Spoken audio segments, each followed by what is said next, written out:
It's time to get real this Christmas and enjoy the things that matter. I'm Michaela Clark of declutteringYou.com, and I'm here to help you simplify your Christmas. Every episode, I'll be here to give you one quick, easy Christmas hack designed to help you simplify your holiday season and find the fun again. Let's go. Hi, and welcome to the most organised Christmas planners I've ever met. And today we are talking, I guess it's one of the most requested areas I hear about, and that's meal planning.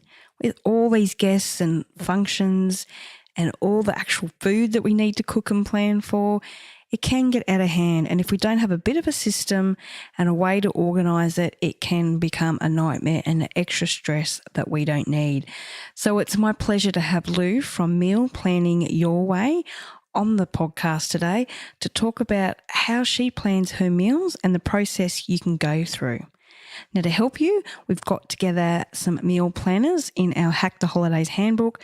So if you haven't already, make sure to grab that from declutteringyou.com/Christmas hacks. Enjoy the episode.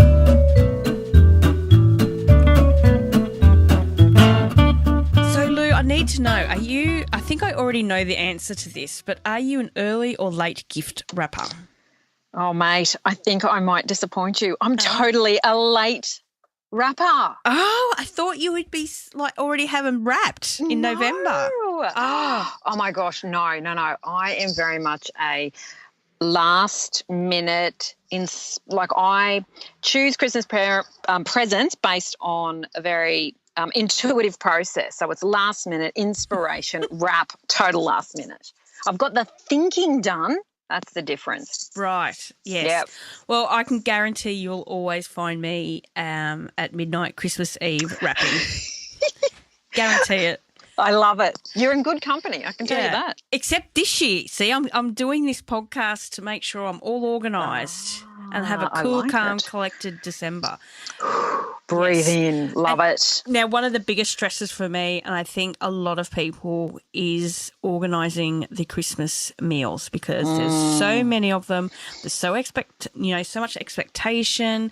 Often you're catering for lots of people at lots of different times. So you're going to debunk all that and you're going to make our Christmas menu planning so much easier, aren't you, today, Lou? Absolutely. Cool. Absolutely. And you know what's great? Because, it's all about practicing what we preach. I have started these questions just like it's always this time of year. I always start with these questions and I'm actually doing them as we speak. So, there we go. Life imitating art, huh? Excellent. All right. What's the first step?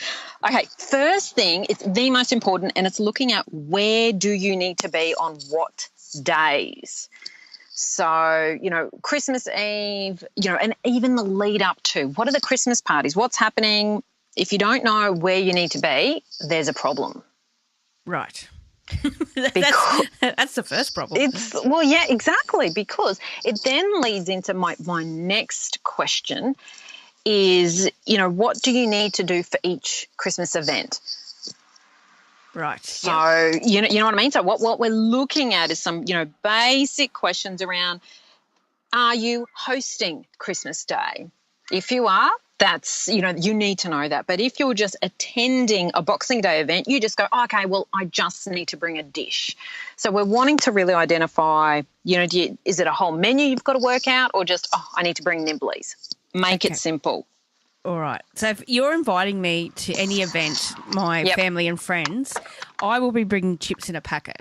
I'm just putting it out there. Great. But anyway, so that's done. I'm done with other people. And so what's the third step? Well, the third step is when we really get into the nuts and bolts of going, okay, so you know what the expectations are, where you need to be and what you need to do. So now we can get into thinking about how do you manage this and get organised. So the tip often that, when I suggest this to people is it's always a bit like, what? But hear me out. It's the first thing is declutter your fridge, freezer and pantry. Oh, who knows what's in those? Exactly. And this is the reason why we need to do this before Christmas is because we really need to make sure that we've got room to put all the food in. And I think we'd be surprised at what we have already.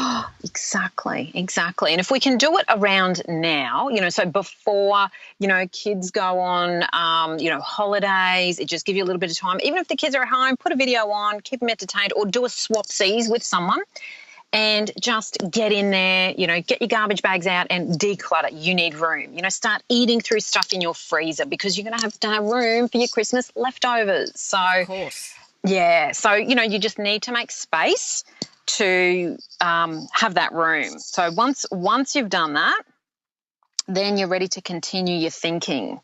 All right. So what's next on the thinking list? Next, you need to work out, particularly if you're hosting, like if you're bringing a plate, that's fine. You work out your menu. But if people are coming to you, who is coming?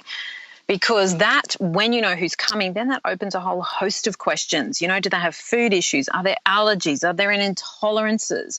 And if it's, say, a Christmas day where you have to do, it's being hosted at your place or you're in charge of the menu, you need to be thinking about letting people know early, I'm just working at the menu and everyone's going to have to, do a little something. You're just prepping people for the concept of delegation will be started, because when you think about, who's coming, then you can go, right, what are each person's signature dish?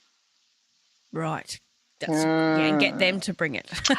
Exactly, because then you can be, in a genuine way, right? You can actually say, no one cooks lamb on that barbecue like you do. Honestly, people rave about it. Or, your cheesecake is sensational. Like, I'm not even going to make it because, you know what? Yours is just awesome.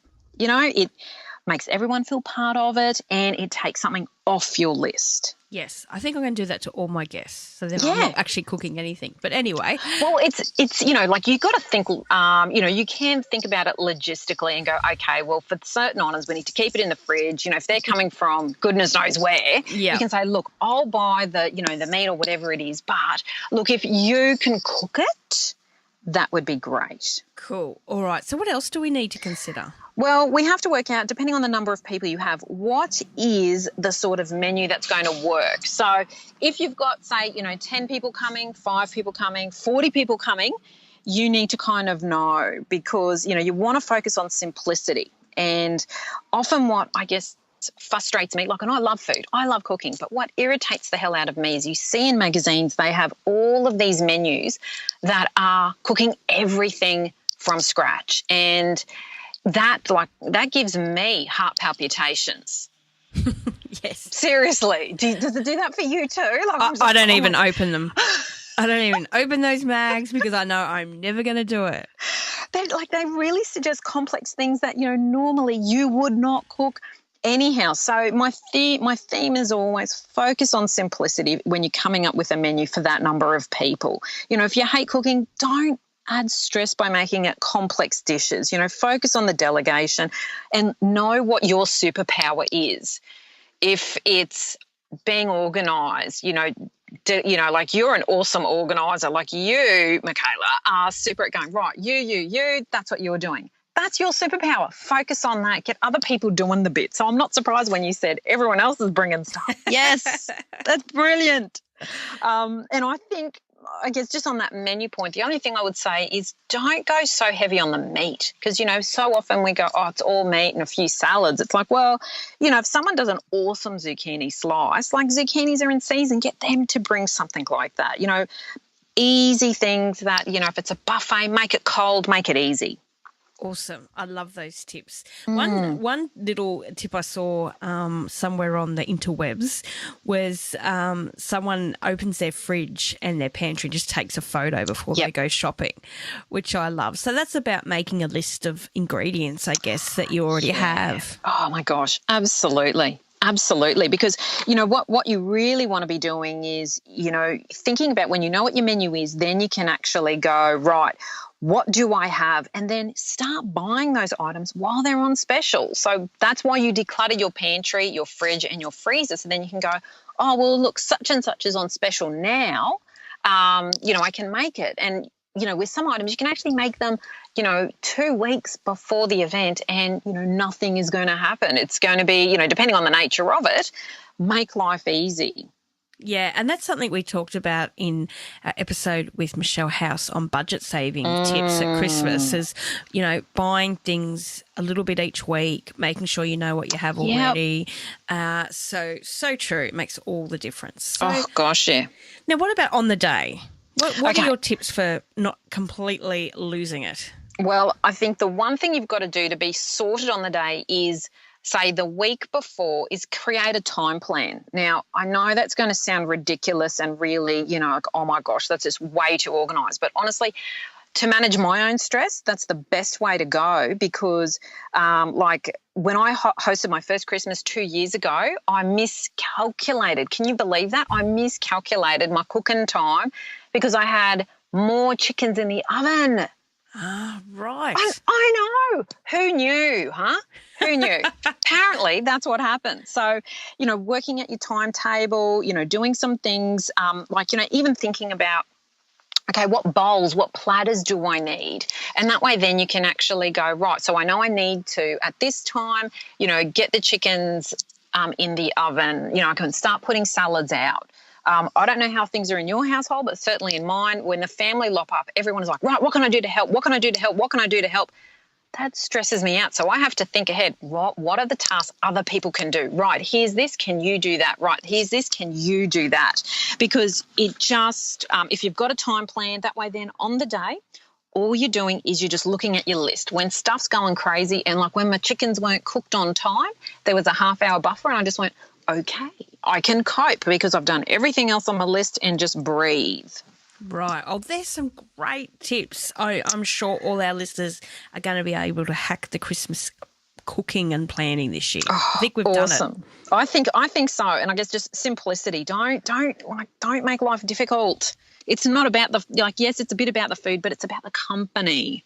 Yes, you know what? That's the common theme in all our episodes has been just remembering what the day is all about. Oh, beautiful, beautiful. Excellent. Well, thanks so much for your time, Lou, and I hope you have a wonderfully beautiful Christmas meal.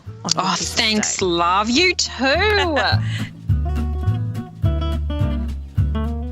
It's time to embrace a perfectly imperfect Christmas. Head over to declutteringyou.com/Christmas hacks to grab a free copy of the Hack the Holidays Handbook to help you get organised, simplify, and actually enjoy your Christmas this year.